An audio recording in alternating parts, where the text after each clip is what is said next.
when Sire moves us to the new world, we're gonna need names. I mean, 89Q12, it's not really a name. So, I would like my name to be Lila. Lila. Lila. Lila. That's a pretty name, Lila.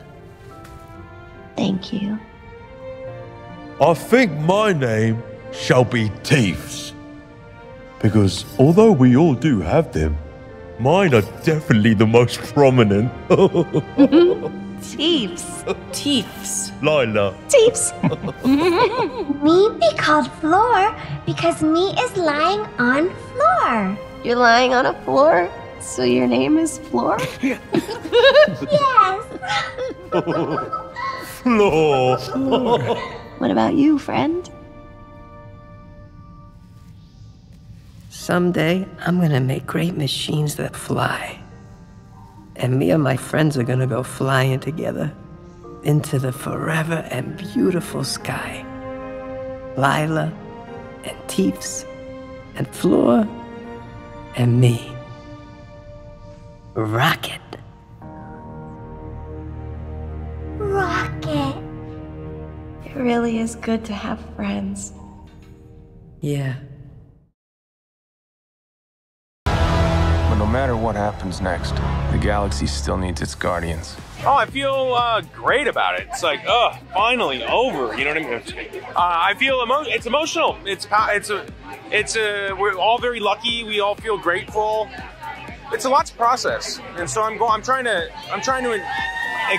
really embrace all of the feelings involved because I don't want to miss out. I don't want to one day look back and think, wow, I was so busy I didn't feel what I was feeling, so I'm feeling it all. I get to see it when I'm doing ADR. I get to see so much of the special effects already completed, so it's always a real treat for me to come into that to the ADR studio and breathe the last bit of life into the characters. I think we feel sad, but I feel extremely grateful to have worked with such incredible people and to have brought this James Gunn's vision to life. It's very rare, you know, for movies of this scale to have the same director to write and direct 3 movies and to have such an interesting arc of every character, you know. And I had so much fun playing Mantis because she started one way and then she developed and in the 3rd movie, if you see it, you see how stronger she is, how more self-confident and how still insane she is, you know, but in a beautiful way. So it was so much fun to do that. Dave is the best. He's so funny, he's so kind, he's such a stand-up man. I know that if everything goes to shit, he's the one you want to be with, you know, if it's the apocalypse, he's gonna fight, you know, so that's great too. That's what you need. No, but he's very kind and we have so much fun playing Drax and Mantis together. I just always was planning on it being 3 films and I was always planning on this story really being the story of Rocket, and I knew that to fulfill that story I really needed to go back to where he started. To get to the end of the story we need to go back to the beginning, and that's what we did.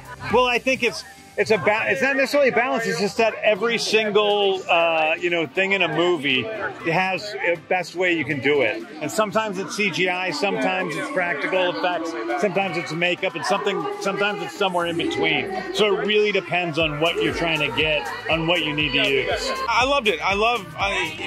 We see Peter in a more emotional way, and for me it was a real challenge, and I embrace that. I love the opportunity to try to do something a little different. You know, this is the 3rd time I played this character, so it was nice to try and do it in a way that was different than the previous times. And it's a more emotional movie, and I think the audiences who are, you know, kids or young teens when the first one came out are a little older now, and they're ready for it. So it's exciting.